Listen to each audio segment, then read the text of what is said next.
I am Jeff Anderson, and I am one of the lawyers that has the privilege of working with courageous survivors.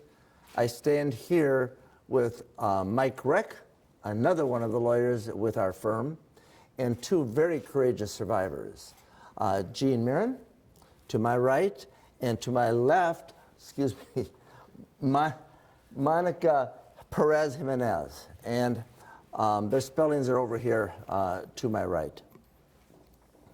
We're here because today we have released a list. We have released a list, we call it the Anderson list, of publicly accused clerics that have worked or been assigned in the Archdiocese of New York. Why are we releasing this list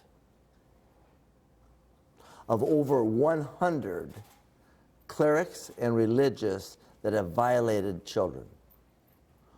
We are releasing it publicly because the Cardinal Archbishop has refused. The Cardinal Archbishop has made a conscious and calculated choice to hold secret and to hold close in their archives and his files the identities of the offenders that he knows have been accused credibly. And it is Cardinal Dolan that when asked why he has not released a list, that said, I, for one, don't exactly see why we should, because the names are already out there. Well, Cardinal, you're wrong. The names are not out there. And you're the ones that has the power to release them right now. We've released over 100 names today. We also have good reason to know or believe that the actual number that he and they hold in their possession of clerics that have violated children in the Archdiocese of New York are in the hundreds, not 100, but in the hundreds. And the calculated and conscious choice made by the Cardinal Archbishop of New York to continue to hold and keep this secret is dangerous, and it not only fails to protect the kids from further harm, it also prevents the survivors of so many offenders from feeling like there is anything that is being done and causing them further harm. So we stand with two courageous survivors today to call upon Cardinal Archbishop Dolan to release this list immediately. The over 100 that we've assembled have all been publicly accused. And if we've been able to cross-reference and assemble over 100 in this archdiocese, it begs the question, how many are there and how many more are there? And there is a grave peril in the Archdiocese of New York because there are and have been thousands of priests, and there have been, no doubt, thousands of children who have been violated, and there is no doubt that there has been a playbook in place in the Archdiocese of New York, as there has been found to have been in Pennsylvania by the grand jury, that says that when there is an offense, they keep it secret. When there is an offender, they move them, and they hold it close and do not make it known. This Archbishop Cardinal has made a conscious choice to hold that secret. Most of the dioceses in New York have released lists, albeit incomplete. There are only two that have not, and the Archdiocese has one. So we've taken this action today. I'd like to also introduce Jeanne Marron. And Jeanne, why have you expressed to us why you stand with us today and how you feel about the imperative of getting this information out there. Thank you. Come on in here, Monica. So I'm exceedingly grateful. The reason why is I'm exceedingly grateful that someone is doing this. The Cardinal Dolan has failed to do this for a very long time. He fails to take reports from people from religious orders. So the numbers and the information is all in little pockets in different places, being some of it hidden, a little bit of it released, but hard to find. You can't put it all together. There's so much of it. It's compartmentalized. It's split off. Jeanne, Someone needs to release it all. You just mentioned something that Cardinal Archbishop Dolan and his office has refused to take reports from religious offenders. That is, offenders who are a part of religious orders that have worked in the Archdiocese. In the case of Jeanne, we have Brother James Haney, H-A-N-N-E-Y. He is the offender that violated Jeanne. And Jeanne, you tried to make a report to the office of the Archbishop Cardinal here in New York. Yes. And how were you treated by this Archdiocese when you tried to report Brother James Haney for his violation of you as a child? I submitted close to 50-page report detailing everything, and it was, I was called and told that I could not meet with the Cardinal and that the report was not really accepted among their data, and that thanks for letting us know. Basically, I received platitudes from the victim's assistant coordinator, that it wasn't one of theirs, and therefore they really weren't going to do anything. But they appreciated the heads up of having the name in case he did try to join the Archdiocese of New York. He operated out of the Archdiocese of New York for years upon years, assaulting kids here. I'm one of them. There's many others. And it didn't start here. He was moved down to the Archdiocese of New York, and he continued to be a prolific sexual assaulter, rapist, and exploiter of children. Can you make it clear which order he was from and what he was doing in New York? Yes, so he was from the Congregation of Christian Brothers. Some call it now the Edmund Rice. Back then it was called the Irish Christian Brothers. And he was transferred to All Hallows from Notre Dame Bishop Gibbons High School. He then went to a place called Christ House for people, kind of homeless young men, refugees, some of them from other countries in the Bronx. He also did something with the entire Archdiocese, installing phone lines and communication systems, an IT kind of guy. In addition, in later years, he was at a nursing home, a Catholic Charities nursing home out in Bayside. He's had a lot of roles, a lot of positions here in New York. And I think Jeanne Marron's experience about reporting Brother Haney and them giving the excuse that, well, he's a member of a religious order, therefore we can't do anything, is just an excuse that amounts to deceit and denial. The reality is that it is the Archbishop that made the choice to allow him to be present and to work in this Archdiocese, and it's now the Archbishop Cardinal that chooses to deny and offer excuses as to why he can't do anything about it or release that name. And so it is the kind of denial, it is the kind of deceit, it is the kind of excuses that we have seen Cardinal Archbishop Dolan make for the last 9 years in New York, and the kind that I saw him make when he was the Archbishop in St. Louis, and the same kind that I saw him make when he was the Archbishop in Milwaukee. And that means that he has been on our radar as having been in denial, engaged in patterns and practices of deceit, and dangerous practices of secrecy in his prior places prior to the last 9 years he's been in New York. And so I call him out personally and as the head of this Archdiocese to come clean and just tell the truth and disclose the identities of all those that you know have been accused of the rape and violation of minors. Because in your office and in your files, you have those names. And you have the power and the ability to release those names, just as others have across this country. And you've made a conscious and calculated choice not to do that and to keep that secret. Can you point out the other local dioceses here in New York that have release lists? Yes, all but Rockville Center have. So that is Brooklyn, that is Syracuse, that is Albany.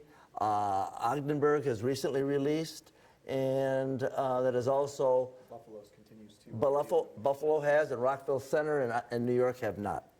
And so those are the two remaining that have not. We have sued all the Catholic dioceses in the past for their failure to, but we can't wait for a court to make a decision. We can't wait for this truth to be known because the peril is so real.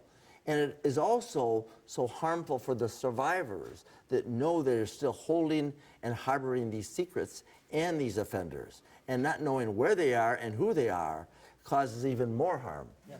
And that's what you're experiencing. So, Monica, why don't you step to the microphone and share with us why it is you stand with us today and what you want us to hear. First of all, I'd like to thank Jeff and Mike Reck. I'd also like to thank the lawmakers and Governor Cuomo for giving myself and other survivors, and I choose the word survivor as opposed to victim, because victim allows the faces behind me to be winners. And the winners here are the people that are speaking up and that want to make change, and make change for all your children out there.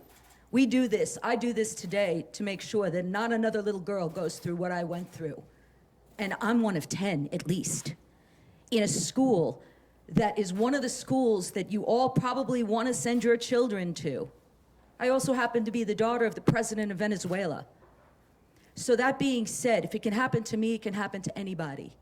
We have to stop this. Behind me are faces. For every face behind me, there's one child's life that's ruined. And that's minimal. So we need this to be exposed. This has been going on for much too long. What happened to me happened in the 70s. It went on through to the 80s. And Mr. Tambini from Loyola High School in New York City was known as a wonderful human being and was celebrated in Loyola. This man molested more than 10 little girls through decades. And what was the solution? Let's tell him to leave his door open. That's not a solution. So we ask, and I ask, that the Archdiocese becomes transparent and gives us the power so that we can go forward and have a voice. There are children out there that can't speak. They may not remember until they get older, like myself, what happened to them. I have to say that what brought this forward for myself was a little thing called liquid courage. And that liquid courage and a Facebook post allowed something to be exposed that's been hidden and stuffed for many years. There's many children out there that don't have a voice, and that's what we're here today, to give them a voice. Thank you. Can you explain a little bit about how old you were when you suffered this abuse, and a little bit of the details about what happened? Yes, I was 14. Yeah, I was 14, and it was my first few weeks as a freshman in Loyola High School. Some of the molestation occurred in the classroom. And if I give you an example here, is the teacher had the boys go to one window and the girls go to another window. And Mr. Tambini decided that he needed to be behind all the girls when he was having us look across the street at Greek architecture. And if I wanted to have a very horrible pun right now, I could make something about Greek architecture and the way he treated us. And this was one of numerous incidents that occurred. It was a terrorizing of myself and other children at that particular time, mostly women, mostly girls, I mean. And Monica, I think it's really important to emphasize that You were one of at least 10. Do you mean 10 people, 10 girls in your class, or? Throughout the decades, from the 70s to in the 80s, there were 10 girls that came forward. that became, Go ahead. yeah, they became known as other victims besides Yes. Monica.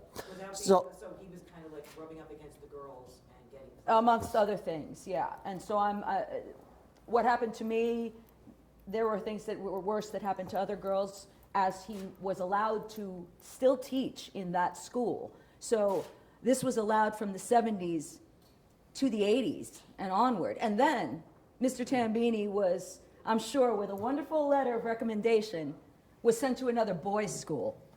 So the cover-up was obvious, and it was decades worth of abuse that we need to stop. What needs to be emphasized, and thank you, Monica, and thank you, Jeanne, for your courage of standing up, and stay here. And so I think what needs to be emphasized is we're here today with these survivors as representatives of thousands of survivors who need the truth to be known and the children to be better protected. Yes. And that this Archdiocese and this Archbishop Cardinal has made a conscious choice not to. What also needs to be known that because the Child Victims Act is now passed, and when Jeanne came forward before, and when Monica came forward before, the courthouse doors were shut. Now the courthouse doors are back open because of the Child Victims Act. So both of them not only can have their truth revealed, they can take some action to protect kids. But because they can't take that action now for 6 months, they're standing with us today to force the Archdiocese to come clean, to force the Cardinal Archbishop to tell the truth, and to make it known so kids can be protected, because frankly, we can't wait 6 months for this to happen. And so it has to be now. The Pope opened his summit this morning in Vatican City, and there were 190 bishops represented from around the world who lead conferences. And the Pope made a statement, but then the Archbishop of Manila made a very compelling statement. And he said, we humbly admit the wounds that have been inflicted by us. And he also acknowledged that they were cover-ups. So just wondering what you're thinking now about this summit, about these statements, about the Pope saying we have to have concrete solutions, we're compelled to discuss this. Well, statements by both the Vatican and the bishops and the archbishops, both in Rome and before, are statements. They're just that. And their apologies and their promises and their statements don't protect kids. The only thing that does is action and truth and disclosure of the past.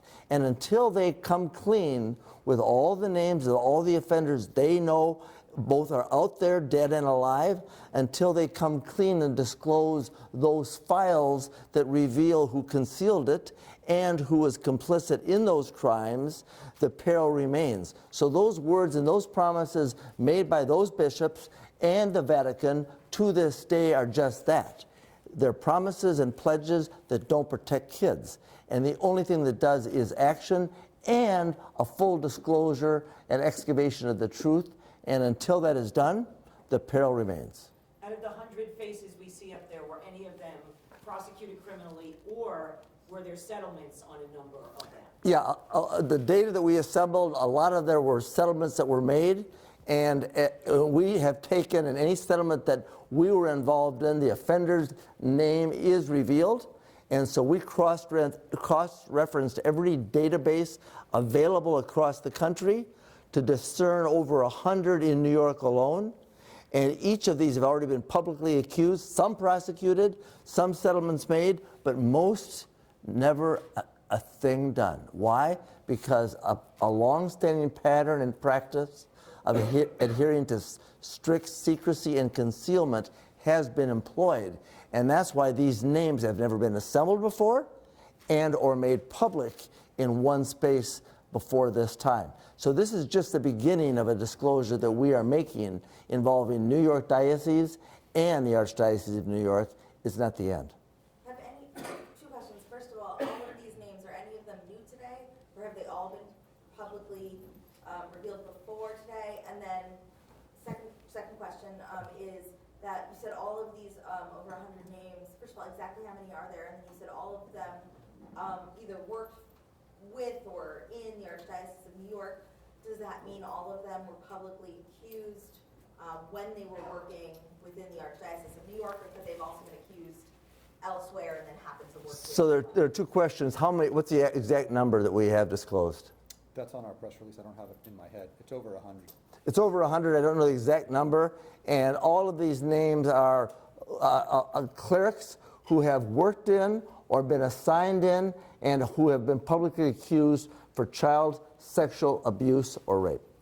Wait, my question was that have they been accused of child sexual abuse or rape in New York, or have some of them been accused of child sexual abuse or rape out of New York and potentially also worked in New York? Various places, but they all have worked in New York. Okay, but not all of them have been accused of doing it in New York. That's correct. Okay, and then my other question that I don't, how many of them are new? Or have they all been before? There are 4 names that have never before been disclosed, as far as I know. I'll give you those names. Are Sir. Are they still inactive, or are they still alive? All the hundreds Of the 100 names that we've assembled, some are still alive, and some are deceased, and I don't have that available, but we'll be posting that on the website. The first thing we had to do is get the names out there and assemble the data as quickly as we could, and the follow-up about the histories will follow, and more names will follow. So this is far from a complete list. This is the beginning. We recognized you as soon as we came in, and I remembered it dated way back.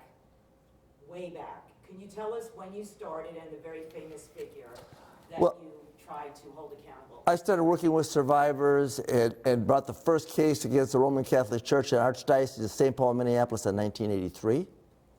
And ever since that time, I've been working with courageous survivors just like these here to disclose and disgorge these secrets and abate these practices and help empower the survivors.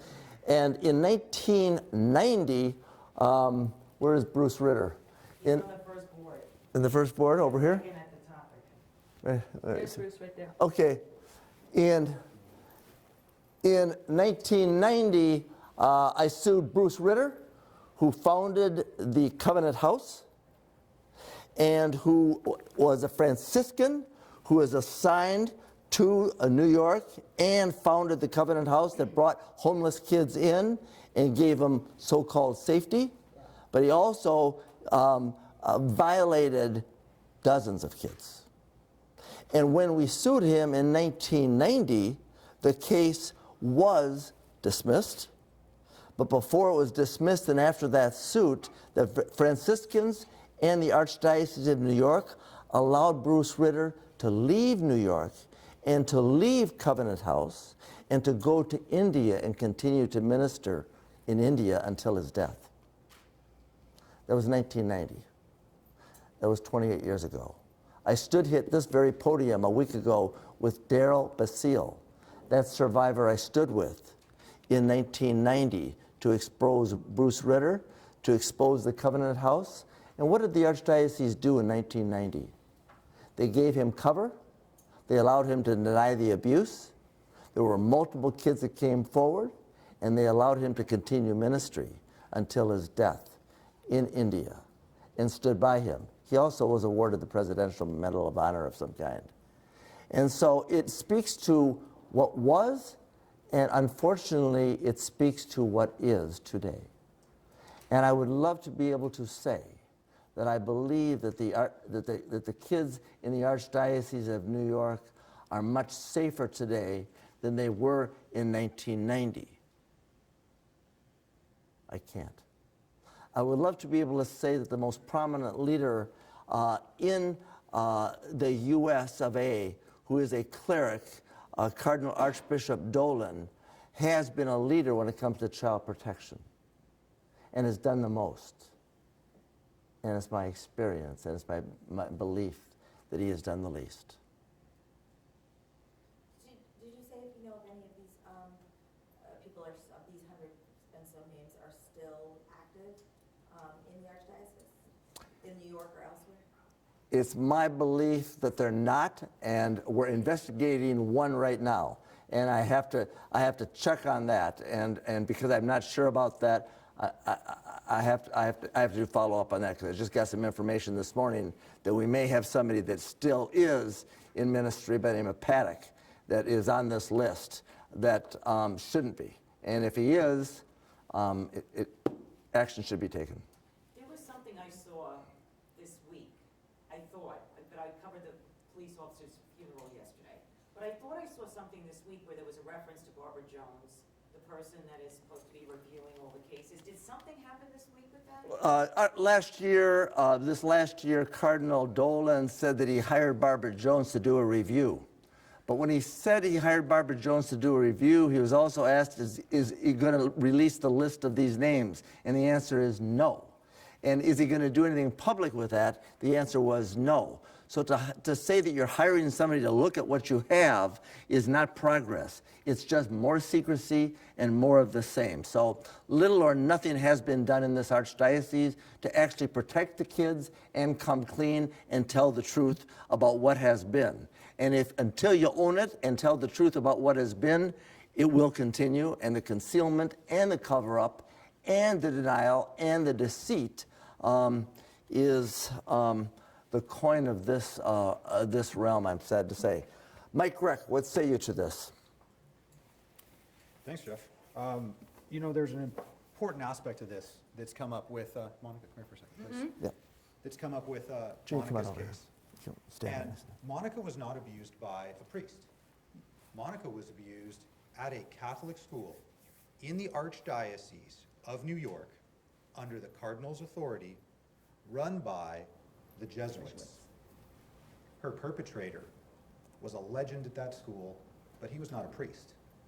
He was a coach and a teacher and an athletic director. He worked there for over 30 years. And there's no disputing. The school released a report saying administrators were told about this. Yes. He was so well revered and the reputation of Loyola was so well valued that the procedures for secrecy and silence were afforded to that lay teacher, and he was allowed to leave in 1983. Now the school put out a report, and they said, we know that at least 10 people have reported that abuse at the school. And after they reported, they allowed him to leave and go to another school. Well, I've read that report that was put out by Loyola, and it does not tell us where Mr. Tambini went. At no time has Loyola disclosed to the public of New York City where this prolific pedophile was placed. Well, Mr. Tambini had an obituary that ran when he passed. Oh, yeah. And in his obituary, it says he worked at the St. Bernard School for 15 years. An institution here in New York City that is one of the most prestigious schools. And when the governor's pen signed the new law affording Monica the ability to bring a lawsuit, it gives her the power of the courts to investigate and to force disclosures. And one of the first questions to be asked of those priests, of those Jesuits at that school in the Archdiocese is, did you warn the communities and the families at St. Bernard's, or did you keep that secret? And that is one of the fundamental questions that gets asked in this lawsuit is, did you tell anybody? We know they didn't tell anybody about these offenders. Did they afford the same protection simply because of reputation? And that's one of the questions Monica's going to be asking in her lawsuit. Absolutely. Let me close this out. And Jeanne, you stand on one side and Monica on the other. Here's what we really want survivors and the public to know. What we're talking about here is secrecy and horror. But there is good news. The good news is that Jeanne and Monica and survivors across this state who have never had a chance to have their voice heard or a chance to do something to protect other kids is now available under the Child Victims Act. And we're working with Jeanne and Monica and dozens of other survivors in New York. And every survivor needs to know that he or she can come forward and now take action like they couldn't before and remain private and proceed as a Jane Doe and a John Doe. And do so knowing that they can not only get help, hope, and healing, but do something to protect other kids in New York the way they've never been able to. Because every case we have brought in New York for the last 27 years in which I've been practicing in this state was dismissed on the statute of limitations. The doors to the courthouse are now open. So to the survivors and the men and women who have suffered for so long, without hope of being able to take action, you can. And so we're grateful to Monica and to Jeanne and to all the survivors who have found their voice and had the courage to share the secret, and now letting you know that you can do something to protect other kids and take some of your own life back that was robbed from you as a child. And to each of the survivors that have spoken, that have advocated, that have had the courage to share that secret, the time is now, and together we can and we will. And in the meantime, every day, we will challenge this cardinal, this archbishop, and every Catholic bishop across this country to tell the truth and to be accountable in a way we've never been able to before. So thank you to the survivors and to all those that stand with us, both here and every day. It is your courage that inspires us, and it is also your strength that allows us to do something today to protect those kids tomorrow. Thank you all. Thank you. Thank you. This is a hard copy of the Anderson letter. Thank Here's you. the PDF, it's also in the folders that you guys have got there.